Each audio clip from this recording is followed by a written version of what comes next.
네, 첫 번째 시간입니다. 조금 별명을 바꿨습니다. 용가리. 예, 용가리 이진용 선임 매니저님 모시도록 하겠습니다. 안녕하세요. 안녕하세요. 예, 반갑습니다. 더 친숙하잖아요. 네. 예, 리얼 드래곤 너무 영어야. 예, 그래서 용가리로 가도록 하겠습니다. 어렸을 때부터 저는 용자를 못 벗어나는 것 아, 같아요. 그래요? 모르지만. 예, 좋습니다. 용, 드래곤. 예, 알겠습니다. 자, 오늘 미국 증시부터 좀 부탁드리겠습니다. 예. 어제 미국 증시 특별한 방향성을 찾지 못하고 흥조세로 마감을 했습니다. 예. 다우가 0.06% 상승하였고요. S&P 500이 0.23%, 네. 나스닥이 0.21% 상승한 12,965포인트로 마감을 했고요. 호재와 악재가 같이 섞여서 나왔습니다. 주간 실업수당 청구 건수가 예상치를 하회하면서 예. 3주 만에 감소세로 전환했고, 필라델피아 연준에서 발표한 제조업 지수가 5개월 만에 반등하면서 이런 호재들로 인해서 매수세도 유입됐는데, 예. 반면에 주택 매매 건수가 7월에서 전월 대비 둔화하면서 주택 경기가 하강하는 것이 아니겠느냐, 예. 이러한 우려도 부각되면서 결국 매도 물량이 나와서 소폭 상승하는데 그쳤고요.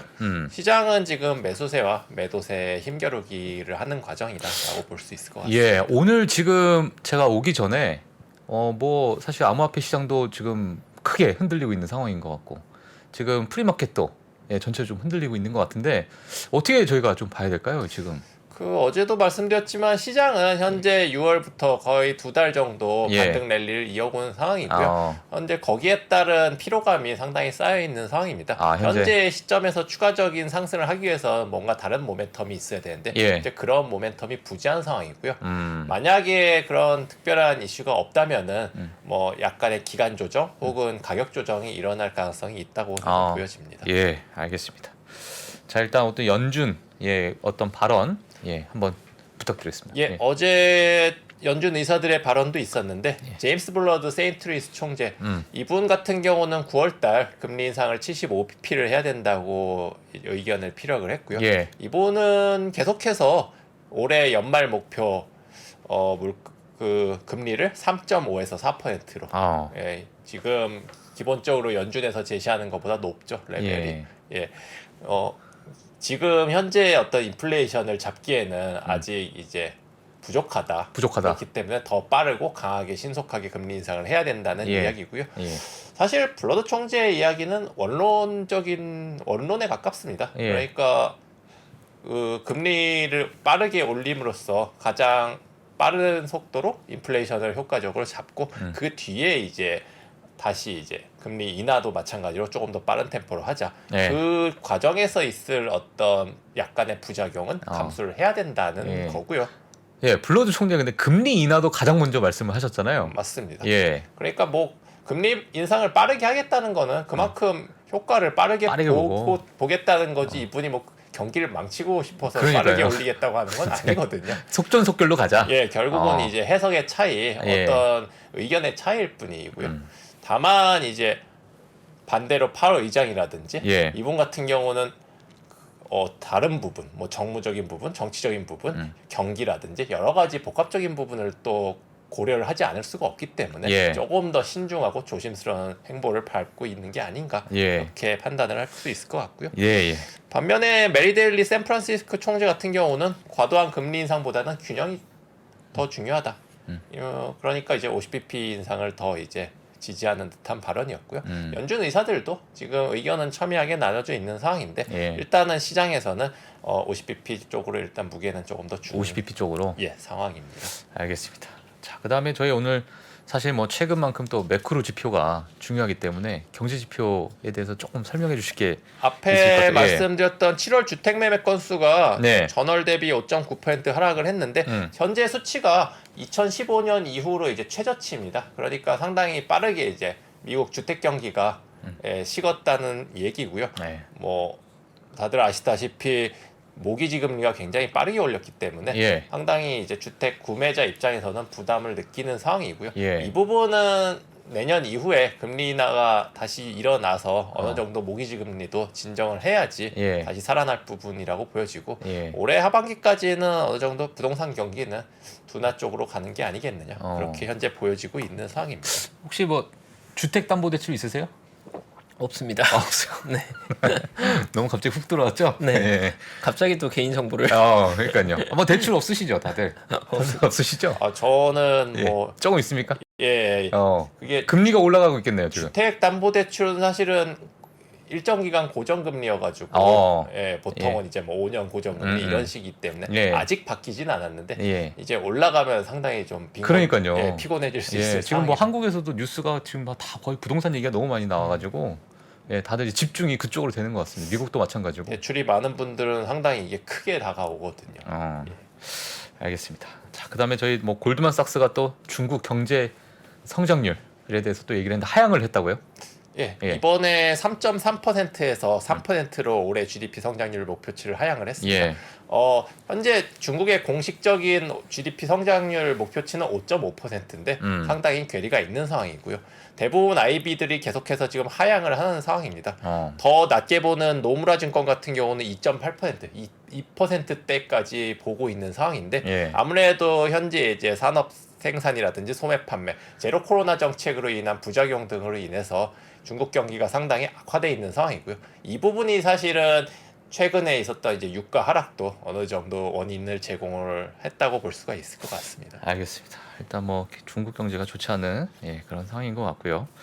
자, 저희 또 주간 일정에 대해서 한번 다음 주에 볼까요? 주요 기업들 실적 발표가 있는데 화요일 날 있을 메이시스 백화점 업체죠. 이 부분도 상당히 관심이 가는 엔비디아 또 기다리고 있습니다. 수요일에 있을 엔비디아와 세일즈포스가 또 있는데 사실 엔비디아 같은 경우는 미리 약간 이실직고를 했습니다. 실적이 안 좋을 것이다라고. 그래서 어느 정도 시장에서는 기대치는 낮춰져 있는 상황인데 얼마나 이제 맞출 수 있느냐가 중요한 부분일 것 같고요. 목요일 날 또 하나의 중요한 이벤트가 있는데 25일 목요일부터 3일간 잭슨홀 미팅이 예정돼 있습니다. 매년 이제 잭슨홀 컨퍼런스라고 해서 이곳에서 파월 의장을 비롯한 주요 경제 인사들이 현재 경제 현안에 대한 토론을 하게 되는데요. 아무래도 지금 상황인 만큼 파월 의장이 어떤 코멘트를 할 것인지 상당히 이제 관심이 가는 상황이고요. 참고로 이번에는 한국은행의 이창용 총재도 기조연설자로 나선다고 하는데 한국인이 잭슨홀 미팅에서 발언하는 거는 최초라고 합니다. 그래서 어떻게 이야기를 할지 상당히 그 부분도 관심이 가는 상황이고 알겠습니다. 여담으로 잭슨홀이 와이오밍주에 있는 아주 작은 도시인데 인구가 10,000명도 안 되는 아주 소도시입니다. 옐로스톤 국립공원 혹시 가보셨나요? 안 가봤습니다. 거기가 굉장히 큰 공원이잖아요. 거의 공원이 크기가 경기도 정도 되는 크기인데. 공원이요? 네, 공원 크기가.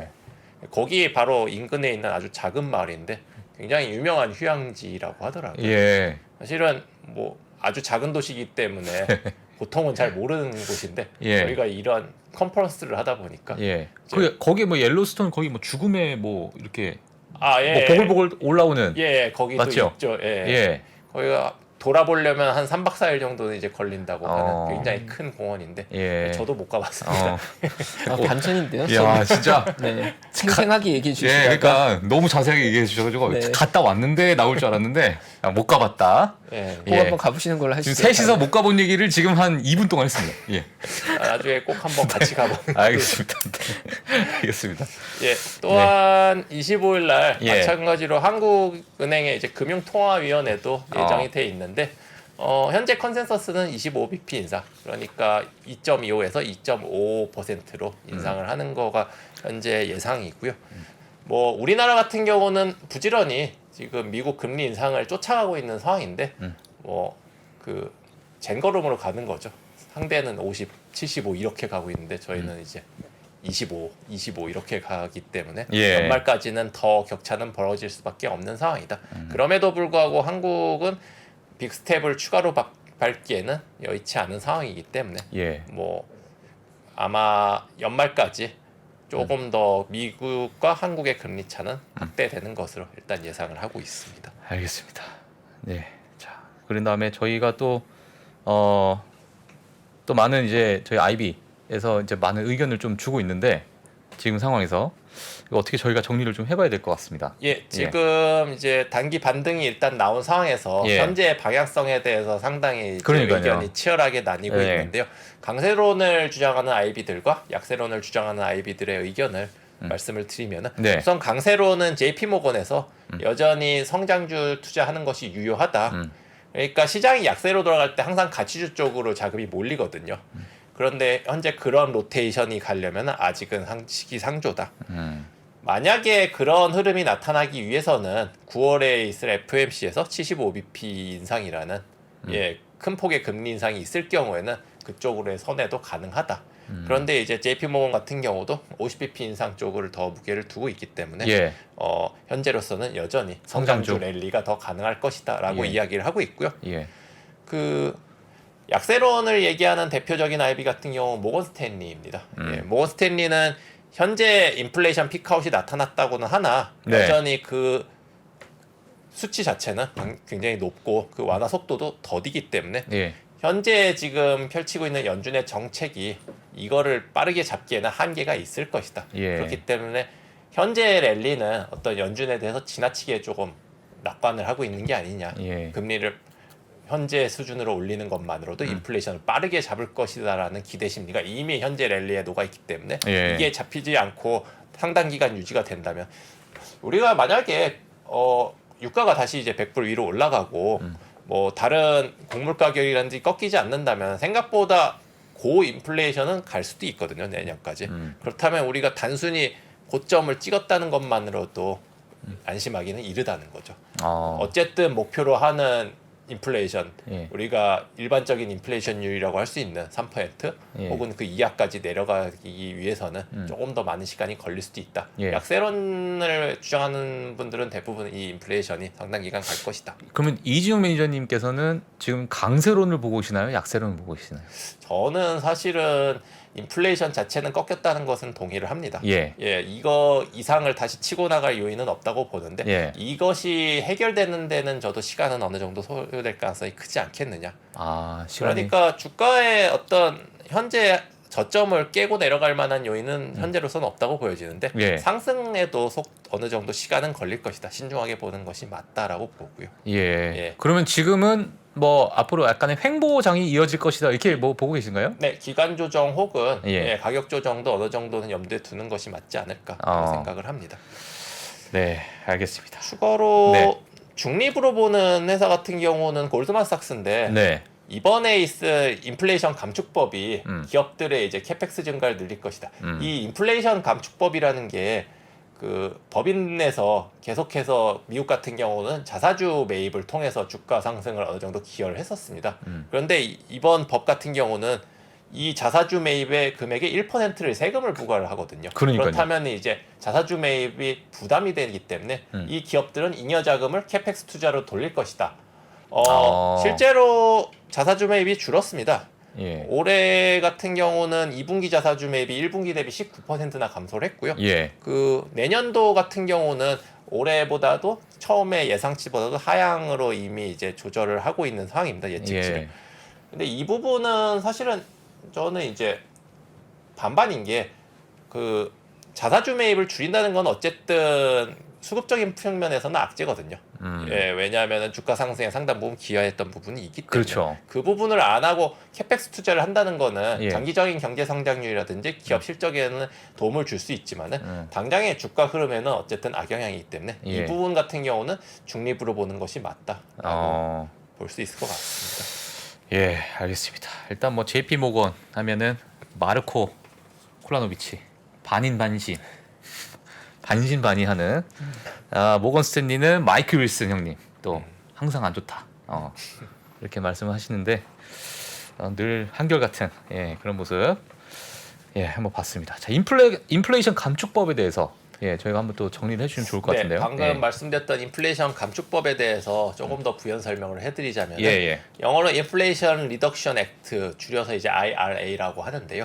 그 우리가 이제 흔히 말하는 바이드노믹스의 어떤 지표라고 볼 수 있는 법인데 코로나19라든지 기후 변화에 대한 인프라 투자, 그러니까 친환경 투자죠. 그리고 뭐 사회 지출 확대, 사회 인프라 확대를 통해서 어떤 인플레이션을 잡는 데도 기여를 하겠다. 최초에는 6조 달러 규모의 상당히 큰 공화경이었는데 뭐 공화당이라든지 일부 반대가 있으면서 규모 자체는 조금 줄었습니다. 3조 5천억 정도로 줄었는데 반 정도로 줄었는데요. 구체적인 내용을 보면은 뭐 크게 헬스케어 섹터, 에너지 섹터, 기후 쪽, 법인 이쪽 네 가지 정도로 나눌 수가 있습니다. 헬스케어 같은 경우는 현재 이제 미국인들이 이제 갖고 있는 어떤 건보료라든지 지출이라든지 의료에 대한 부담을 상당히 이제 완화하기 위해서 연간 한 2,000달러 정도 약 한 300만 원 정도의 이제 건보료 인하를 기대할 수 있도록 처방약에 대한 뭐 가격 인하라든지 비용 감소 이런 부분을 이제 제정하는 법안이고요. 예. 미국에서 또 하나 굉장히 이제 심각한 질병 중에 하나가 당뇨거든요. 아, 전 세계적으로 당뇨는 예, 우리나라 같은 경우는 사실 당뇨가 굉장히 물론 최근에 많이 늘었지만 예. 다른 나라에 비해서 굉장히 적은 편인데 아, 그래요? 우리나라에 사실 뚱뚱한 분이 그렇게 많지는 않잖아요 보면은. 근데 뭐 미국 보시면 아시겠지만 예. 깜짝깜짝 놀라죠 보면은. 저는 그거를 이거 얘기해도 되나? 예. 맥도날드 뚱땡이라고 부르거든요. 맥도날드 왜 맥도날드? 그냥 다 그런 분이 맥도날드에 앉아 계셔가지고. 맥도날드. 예, 맥도날드. 예, 이렇게 얘기합니다. 또 예. 뭐라고 하시겠다 또. 예, 하여튼. 예, 그래서 비하하는 거 아닙니다. 예. 미국에 맥도날드. 그만큼 이제 뭐 비만 인구도 예, 많다고 예, 해서 많다. 당뇨가 예, 예. 이제 심각해서 예. 그런 당뇨 치료를 위한 인슐린 비용을 추가로 매월 이제 제공하겠다 이런 것도 이제 법안에 포함이 돼 있고요. 예. 에너지 부분은 이제 신재생이라든지 특히 이제 전기차 구매 최근에 이 이슈 때문에 이제 한국도 떠들썩한데 예. 신차를 구입하는 이제 전기차에 대해서는 세제 혜택 7,500달러 우리 돈으로 원화로 약 1,000만 원 정도죠. 예, 중고차 같은 경우는 4,000불 약 550만 원 정도를 이제 지원하는 상당히 이제 강력한 법안이고요. 네. 그 기후 변화 뭐 바이든 정부 같은 경우는 신재생 에너지라든지 친환경 쪽으로 예전부터 상당히 포커스를 맞춰 왔기 때문에 신재생 에너지 투자를 확대를 하겠다. 예. 9억 개의 태양광 패널, 12만 개의 이제 풍력 터빈을 추가로 설치를 하겠다. 굉장히 많은 숫자죠. 그리고 법인세. 법인 같은 경우 15%의 이제 최저 법인세를 도입을 하고 아까 말씀드렸던 것처럼 자사주 매입에 대해서도 1%의 소비세를 부과하겠다. 이런 것들로 이제 일어나는 재원을 통해서 이런 여러 가지 이제 투자라든지 이제 지출의 일정 부분 기여를 하겠다는 법안이고요. 이 법안 같은 경우는 사실은 단기적인 부분보다는 이제 중장기적인 부분으로 접근을 하는 게 맞을 것 같습니다. 예. 왜냐하면은 우리가 이제 미국 대선 이후에 사실 바이든 정책으로 인해서 친환경 관련주들이 실제로 굉장히 많은 주가 상승을 했었거든요. 기대감 때문에. 예. 그러다가 다시 이제 조정도 받았었죠. 그러니까 사실 단기적으로 이 부분에 대한 어떤 주가에 대한 기대감은 다 녹아 있는 상황입니다. 그래서 중장기적으로 접근을 하는 게 맞을 것 같고요. 사실 단순히 친환경 섹터, 뭐 전기 섹터 이런 것보다는 섹터보다는 개별 종목별로 차별화해서 접근하는 것이 더 효율적이고요. 예. 왜냐하면은 단순히 어떤 친환경이라든지 태양광이라든지 이런 것보다도 개별 기업별로 더 받게 될 어떤 정책에 대한 혜택이 크기가 많이 차이가 나게 될 것이기 때문에 예. 단순히 그냥 친환경이면 좋다라고 들어가는 거는 위험할 수 있다. 위험할 수 있다. 개별 종목별로 보시는 게 더 필요하고요. 예. 향후에 나올 세부 지침들도 꼼꼼하게 살펴봐야 될 것 같습니다. 알겠습니다.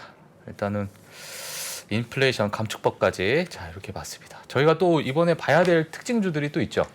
예, 어제 같은 경우는 그 전날 하락을 했었던 네. 반도체주들이 다시 반등이 나왔는데 시스코에서 좋은 실적을 발표하면서 주가가 많이 올라왔습니다. 5.8% 상승한 49.38% 마감을 했는데 내년에 가이던스를 상당히 이제 상향을 하면서 급등을 했고요. 그 영향으로 다른 반도체 관련주들 온세미컨덕터가 7.3%, 엔비디아가 2.4%, AMD가 2.2% 상승을 했습니다. 예. 뭐 최근에 보면은 뭐 반도체 이야기가 계속해서 나오고 있는 게 한국도 마찬가지고 그 미국도 반도체가 이제 계속해서 방향성을 매수와 매도세가 상당히 치열한 모습인데 네. 결국은 내년도까지 있을 그런 부진한 부분의 실적이 어느 정도 반영이 됐다고 보면은 그 이후에는 더 이상 추가적인 하락은 제한적이지 않겠느냐 이런 이제 저가 매수 심리가 상당히 강한 상태거든요. 예. 그래서 여기서 추가적인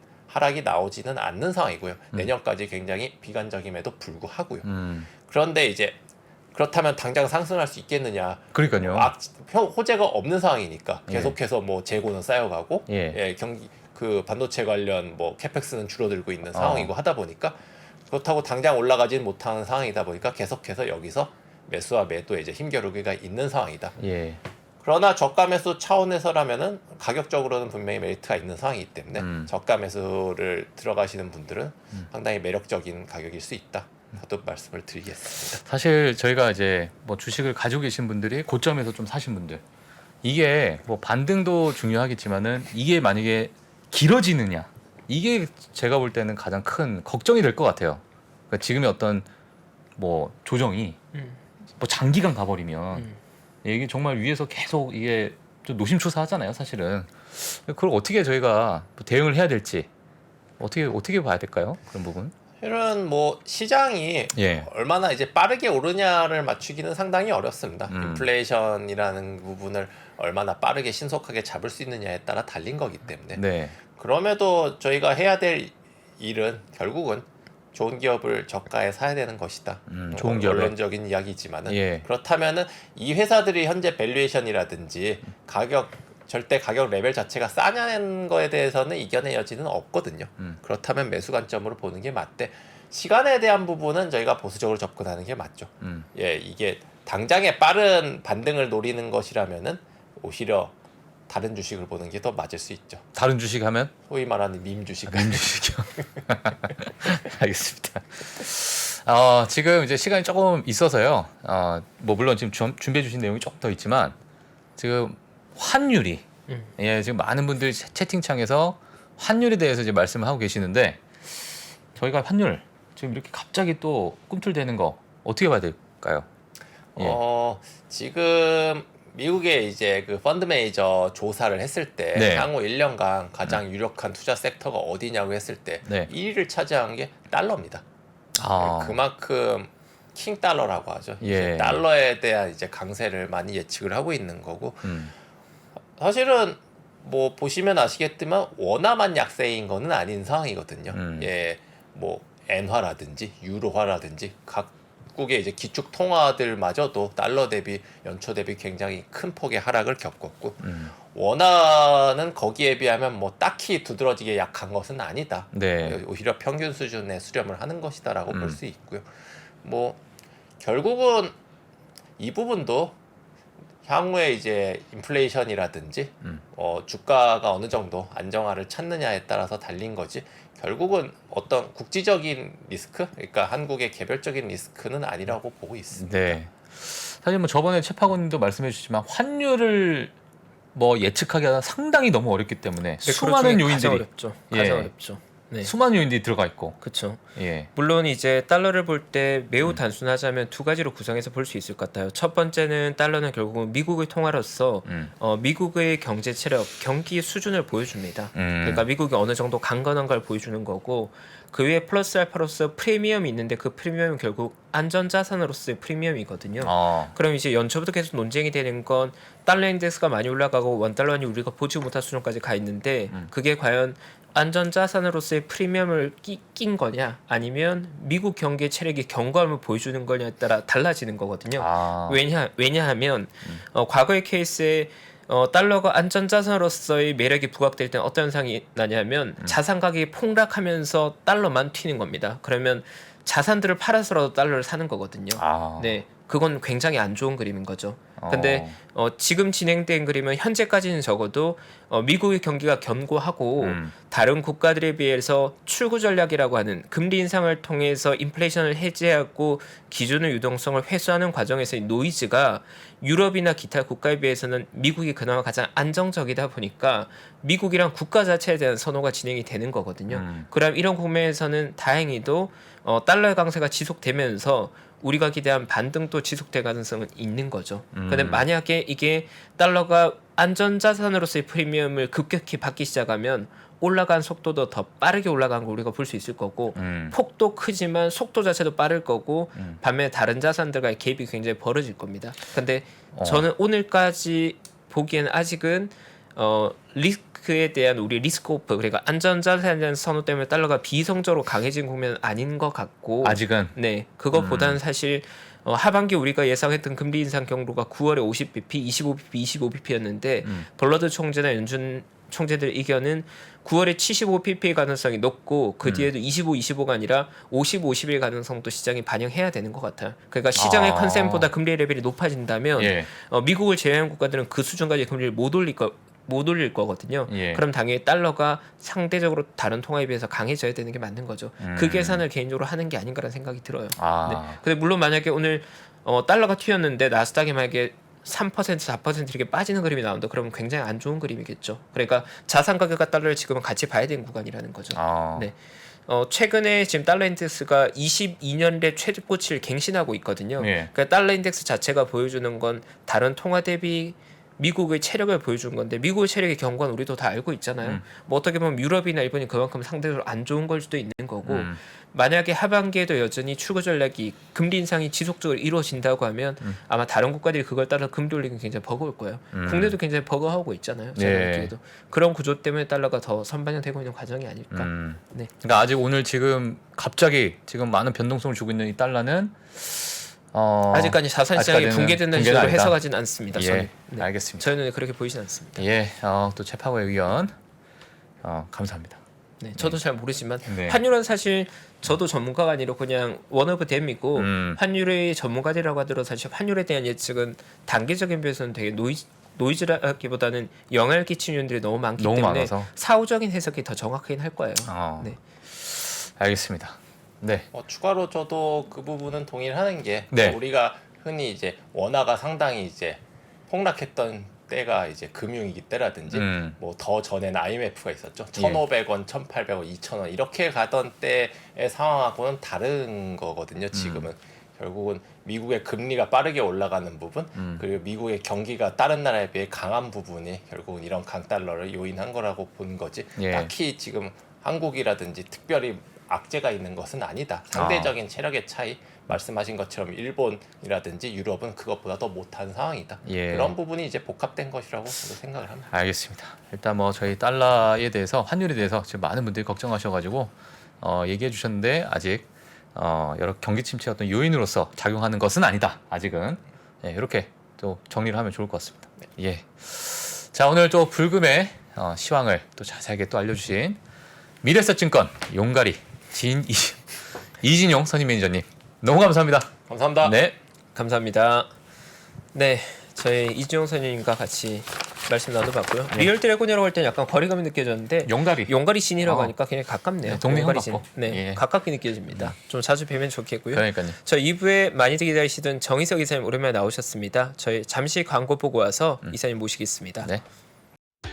전문가라는 그 단어 있잖아요. 어느 정도가 전문가인지 잘 모르겠어요. 제가 전문가라고 얘기해 본 적은 한 번도 없어요. 다만 한 가지 확실한 건 조금 이제 그쪽의 덕후인 건 맞는 것 같아요. 드디어 3프로TV에서 오건영 부부장의 경제 강의가 출시됐습니다. 저는 17년 동안 하루도 빠짐없이 마켓 봤거든요. 그래서 휴가지 같은 데 가서 새벽에 몰래 보죠. 이거 보죠. 이거 보잖아요. 이거 혼나죠 그러다가. 얘는 덕후죠 덕후. 제가 가봤던 길이잖아요. 여기에는 뭐가 있고 여기에는 뭐가 있고 여기에는 뭐가 있어요 하면서 쭉 한번 알려드릴 거예요. 근데 진짜 바텀업 잘하시는, 바텀업이 뭐냐, 기업 분석 잘하시는 분들이 있거든요. 다른 거 다 필요 없고 환율만 설명해 달라고. 환율에 관련된 정보만 달라고. 그래서 제가 뭐라고 했냐면 환율 제가 못 맞추는데요. 근데 로직은 설명해 드릴 수 있고 큰 틀에서의 방향성 정도는 말씀드릴 수 있을 것 같다고. 이런 얘기 해드리니까 충분하다고. 오케이. 3프로TV 경제대학 오건영의 경제를 보는 눈 신규 출시 기념 8월 31일까지 얼리버드 특가로 만나보시죠. 지금 바로 영상 아래 댓글을 확인하십시오.